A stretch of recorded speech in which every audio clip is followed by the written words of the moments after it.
So, the new Iceman album. Somebody said Iceman sound like Drake wrote it himself. I'm weak. I'm just gonna make this one quick because I was gonna talk about Drake's collab album with Party Next Door, but I never got to that. This collab album was such a huge letdown, and Party Next Door was only on half of it. But enough about that. We're not gonna talk about that album.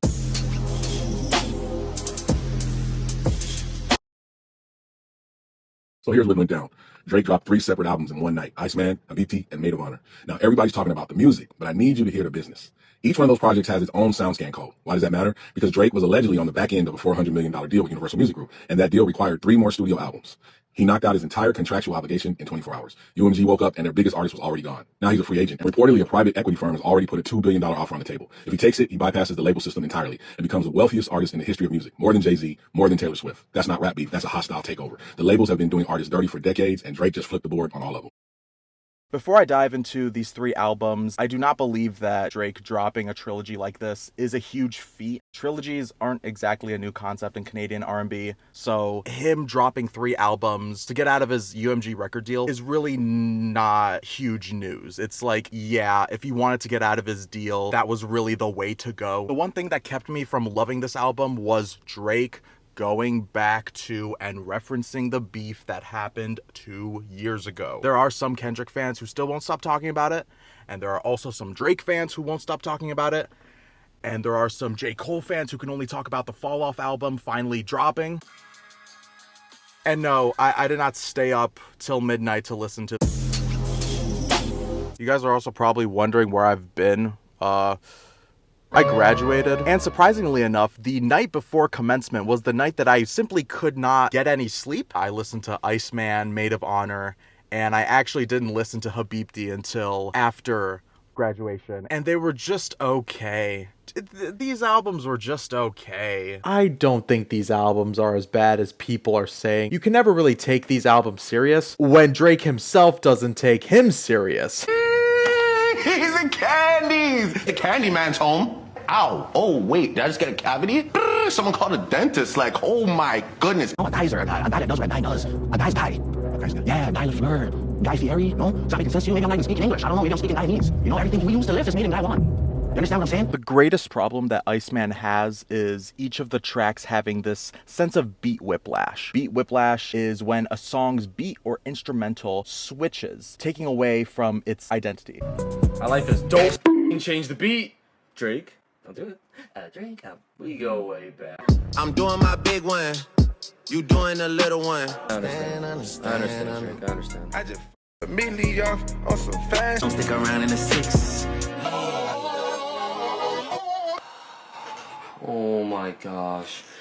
Has every single song had a beat change? Another problem that he has is his lyricism, saying the most whack bars just to get a reaction out of people. And it's working. It's working. There are so many clips that have gone viral from not just Iceman, but also Maid of Honor, Habibti. The AC is broke in my hotel. It's hot as hell, running out of sodas. I might walk to Circle K by myself.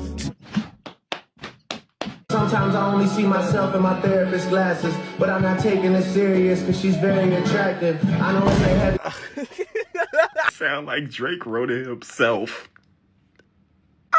While he doesn't talk about the 2-year-old beef in Habibti or Maid of Honor, it's unfortunately everywhere in Iceman, and sus bars can be found in every single album, unrelated to beef, but just him talking some BS.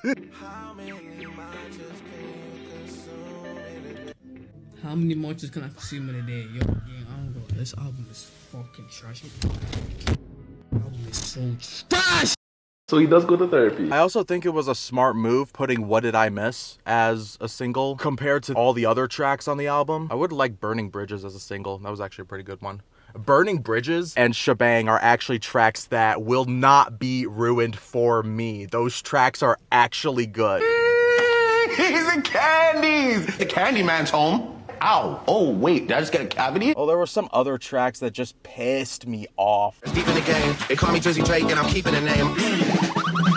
Too Hard for the Radio being like just a West Coast parody song. Like, it's parody. You're not actually creating a West Coast banger. I really cannot, in good conscience, listen to this or even listen to like Ran to Atlanta, which is him referencing the beef again. He ran to Atlanta again. He met up with Future, which Future collaborating with Kendrick, Drake, and J. Cole years after the beef has been like squashed will never not be funny to me. It's an evil world we live in. Just know how my guys removed the lockers for you. My guys will remove you for me easy. If this is about a Grand Marlo, we can talk whatever you want it to be about, broski.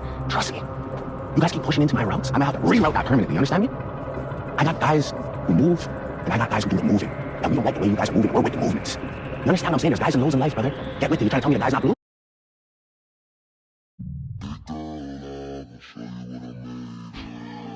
Road Trips and Stuck are like the two other tracks I go back to, and that's the end of Maid of Honor.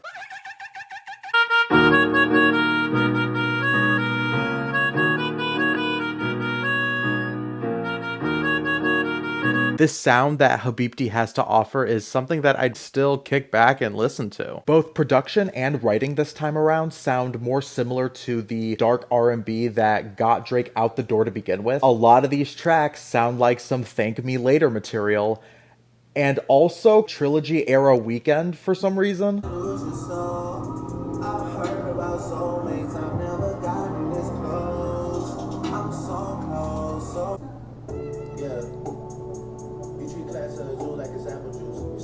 That was the sample from Thank Me Later. You did not just do that.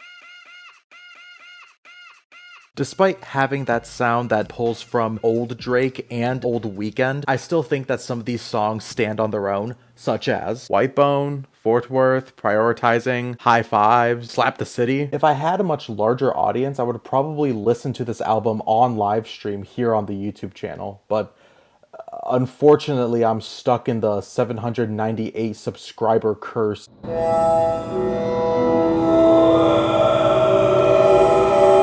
I suppose it's worth mentioning now that I have been absent from YouTube for a while, and that's partly due to getting straight into employment shortly after college, coupled with YouTube's new changes to the website, the partner program.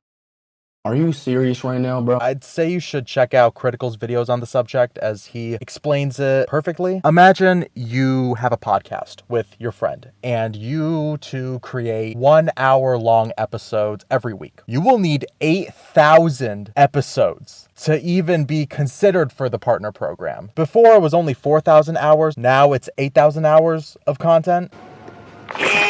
Additionally, I haven't felt very motivated to create content as of late, especially if it's either not my best work or won't gain as much traction as previous videos. Also, no AI was used in the making of this video or music. Speaking of music, y'all should check out my new mixtape. If you're into indie rock and R&B, this mixtape's for you. Go check it out. It's on SoundCloud, and I'm going to be making more music videos that will be going onto the YouTube channel, so keep your eyes peeled when that turns around. It's looking better, that's how I know that you know.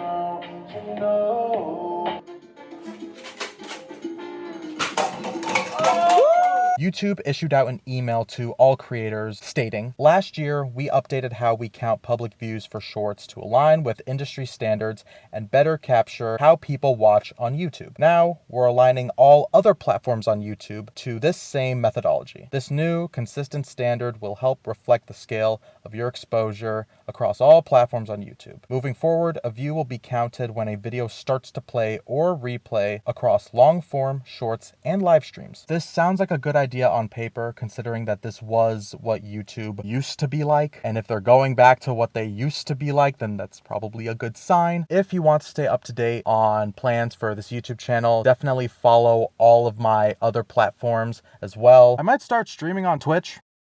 Emphasis on the word might. It's very enticing to me. Because engagement is everything, please like, subscribe, hit that notification bell. Other than that, it is like 10:30 at night. I'm probably gonna go to bed now.